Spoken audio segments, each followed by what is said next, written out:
माझं मस्कर मॅडमना भेटण्याचा जो प्रयत्न झाला 19 मेला, त्या काही भेटल्या नाही, रजेवर होत्या. आणि त्यांचे पती जे होते म्हैसकर साहेब ते पण रजेवर होते. पण आम्ही शिवेंद्रराजेंना भेटलो आणि मला शिवेंद्रराजेंशी आम्ही चांगली चर्चा केली, बोललो, त्यांनी आमचं वाचन केलं. मला असं वाटतं की शिवेंद्रराजेंचं पाठबळ आहे, म्हैसकर मॅडमचं पाठबळ आहे की नाही अजून त्याचा उलगडा झाला नाही. आता आम्हाला उद्या परवा म्हैसकर मॅडमला भेटायचंच आहे, कारण मला माहिती मिळालेली आहे की म्हैसकर मॅडमला भ्रष्टाचारी लोकांची भयंकर चीड आहे. असं फॅक्टरीमध्ये आता हा प्रशांत सोनवणे माणूस आहे ना की जामनेर तालुक्यातला आहे, आर डी पाटील कार्यकारी अभिनेता जामनेर तालुक्यातला आहे आणि तो हे गिरीश महाजनचे पंटर आहेत.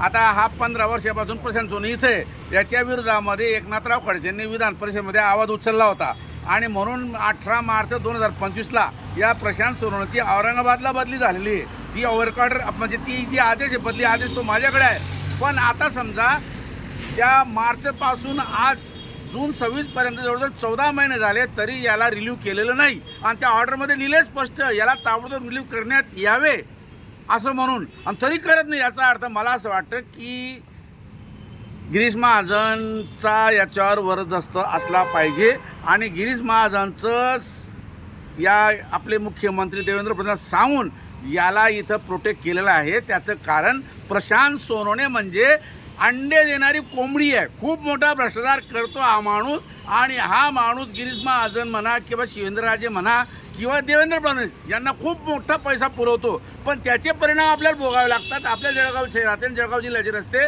कंडेम बनतात आणि म्हणून मला चीड आहे. तर याचा गडा काळफादर हा गिरीश महाजन आहे. जिल्ह्यामध्ये अशी पण चर्चा आहे की प्रशांत सोनवणे नाशिकला कुंभमेळा होत आहे, त्या ठिकाणी ते बदली करण्याचा प्रयत्न चालू आहे. बरोबर, जर नाशिकला एवढा करोडो रुपयाचा फ्रॉड त्या लोकांना करायचा आहे 34-35 हजार कोटीचा, तर त्या ठिकाणी याची बदली करायची. म्हणजे काय होईल, याला मस्तपैकी पैसे काढता येतात. या प्रशांत सोनवणेची कुठे ट्रेनिंग झाली की राम जाणे, की बोगस वर्क ऑर्डर देऊन काम न करता आणि बोगस मेजरमेंट बुक भरून पेमेंट काढता येतं आणि म्हणून याच्यावर गिरीश महाजन प्रसन्न आहे. आणि गिरीश महाजननी या चोराला नाशिकला कुंभमेळ्याचा जो काही निधी मिळाला आहे तो खर्च करून हजम करण्यासाठी तिथे नेण्याचा प्रयत्न चाललेला आहे आणि हे सर्वजित चुकीचं आहे. पुढील आपली कारवाई आता काय असेल?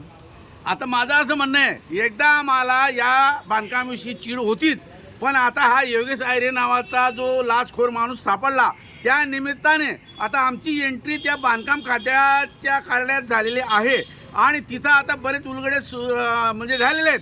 जस्ट लाईक दॅट तो गिरीश सूर्यवंशी नावाचा डेप्टी इंजिनियर होता, तो गेल्यावर त्याच्या सहीने या आपल्या योगेश आयरेने बरंच पेमेंट दिल्याची माहिती आहे. त्याच्यानंतर इथं 20 कोटीची वर्क ऑर्डर आमच्याकडे उपलब्ध आहे. या प्रशांत सोनवणे आणि आर डी पाटीलने त्यांच्याच कर्मचारी तो कोणी होता आपला परदेशी जयंती परदेशी त्याच्या पोराला आणि सुनेला दिलेले आहेत. हा पण एक मोठा फ्रॉड आहे. आता कारवाई असं म्हणायचं आहे की पहिल्याने मला आधी की मी नाशिकच्या मुख्य अभियंता आवटीला भेटलो, मला असं वाटलं की आवटी इनोसंट माणूस असेल, पण तो चोराचाही बाप निघाला, मग चोर हरामखोर. आणि त्याच्यानंतर मग आम्ही या मुंबईला गेलो, मंत्रालयात मनीषा म्हैसकरला भेटायचं होतं, पण त्या बाई 1905ला नव्हत्या. म्हणून आम्ही सरळ शिवेंद्रराजे भोसले नावाचा जो आपला सार्वजनिक बांधकाम मंत्री आहे, ज्याला आपण छत्रपतीचे वारस म्हणतो, पण तो पण असाच बोगस निघाला, तो पण भ्रष्टाचारात सामील आहे.